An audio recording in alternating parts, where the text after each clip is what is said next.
After a devastating car accident, John finds himself floating above his body, watching as paramedics work frantically to save his life. He feels a sense of peace and calm as he watches from above, and suddenly, he's transported to a dark, empty void. There, he encounters a figure shrouded in darkness, who tells him that he has died, and that this is the place where souls go after death. The figure explains that John's time on Earth is over, but he has a choice to make. He can either accept his fate and pass on to the next realm, or he can try to return to his body and continue living. John is torn. He wants to return to his life, but he's afraid of what he might face if he does.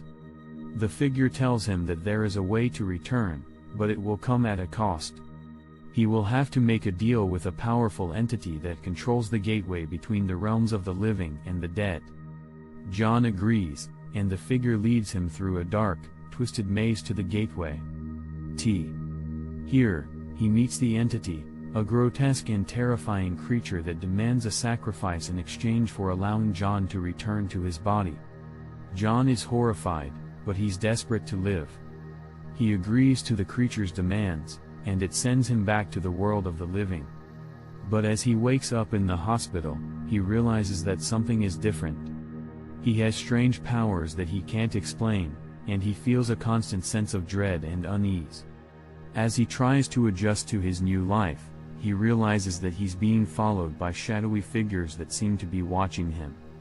He discovers that the sacrifice he made has consequences, and that the creature he made the deal with has plans for him that he can't escape. John tries to find a way to break the deal and free himself from the creature's grasp, but he discovers that it's not that easy. He's caught in a web of darkness and deceit and realizes that he may never be truly free.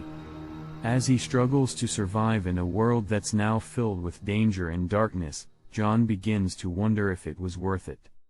He wonders if life after death is really worth sacrificing everything he once held dear. But he knows that he has no choice but to keep fighting, and to never give up on the hope that he can find a way out of the darkness and into the light.